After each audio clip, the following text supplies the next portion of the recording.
भारत बनेगा श्रीलंका, अभी नहीं सुधरे तो भविष्य है खतरे में। सत्ता के लिए खेला जा रहा खतरनाक खेल कौन रोकेगा? कांग्रेस, बीजेपी, सपा, बसपा सभी राजनीतिक दल रहे छल। जनता को जगाना है जरूरी। कौन करेगा हिम्मत? कैसे बर्बाद हुआ दुनिया का एक अमीर देश? भारत में बट रही फ्री बीच लोकतंत्र के नाम पर हो रहा कैसा खेल?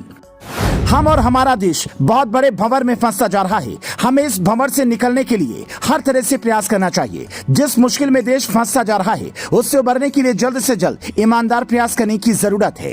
राजनीतिक पार्टियां एक आसान रास्ता चलकर सत्ता हथियार लेना चाहती हैं। नेता से लेकर आम जनता सबको इस पर सोचने की जरूरत है। बीमारी अपने शुरुआती चरण में है। इसको अगर जल्द नहीं रोका गया तो थर्ड स्टेज कैंसर में तब्दील हो जाएगा।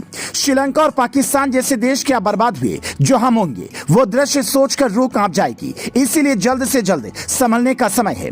आपको लग रहा होगा हम आपको डरा रहे हैं। जी नहीं, हम बस आईना दिखाने की कोशिश कर रहे हैं। भारत की एक बड़ी त्रासदी ये है कि लोक लुभावन लोकतंत्र ने अर्थव्यवस्था के लिए अच्छे आइडिया की बजाय बुरे आइडिया को फैलने में ज्यादा मदद की। कोई एक राज्य कुछ फ्री देना शुरू करता है और जल्द ही ये एक तरह का राष्ट्रीय जुनून बन जाता है। होड़ मच जाती है फ्री बांटने की। श्रीलंका, पाकिस्तान, वेनेजुएला जैसे देश कैसे आर्थिक तौर पर बर्बाद हो गए। वेनेजुएला में सबसे ज्यादा तेल के भंडार थे, बावजूद वो बर्बाद हुआ। क्या आप जानते हैं श्रीलंका की हालत ऐसे बदतर कैसे हो गई? पाकिस्तान अब आटे दाल को क्यों तरस रहा है? इन देशों में राजनीतिक दलों ने सत्ता पाने के लिए आसान रास्ता चुन लिया। जनता को फ्री वाले वादे किए जाने लगे। वर्ष 2019 में जब श्रीलंका में राष्ट्रपति चुनाव थे, तब श्रीलंका के राजपक्षे परिवार ने ऐलान किया था कि अगर चुनाव में उनकी पार्टी जीत गई तो वे देश में वस्तुओं और सेवाओं पर लगाए जाने वाले वैल्यू एडेड टैक्स यानी कि वैट को आधा कर देगी। जब चुनाव में राजपक्षे परिवार की पार्टी जीती तो वादे के तहत वैट को 15% से घटाकर 8% कर दिया गया, जिससे श्रीलंका को उसकी जीडीपी के 2% के बराबर नुकसान हुआ और देश रसातल में डूब गया। अब श्रीलंका पर 6.5 लाख करोड़ रुपए का कर्ज है।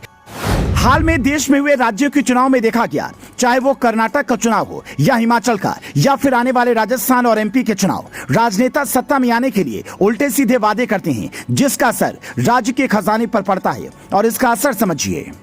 हिमाचल सरकार के पास राज्य के 15,000 कर्मचारियों को सैलरी देने के लिए पैसे नहीं हैं। सत्ता परिवर्तन के 6 महीने के भीतर राज्य में गंभीर आर्थिक संकट है। कर्मचारियों की तनख्वाह के लिए राज्य सरकार 8,000 करोड़ का लोन ले रही है। समझने वाली बात यह है कि जब राज्य अपने कर्मियों की तनख्वाह देने के लिए लोन ले रहा है तो जनता के मुफ्तखोरी वाले वादों का क्या होगा? ये कहानी एक राज्य की नहीं है, यही हाल कर्नाटक का भी होने की संभावना है। कर्नाटक में कांग्रेस ने जो फ्री वाले वादे किए हैं उन पर सालाना संभावित खर्च 62,000 करोड़ है। राज्य के बजट का 20% इन योजनाओं में जाएगा।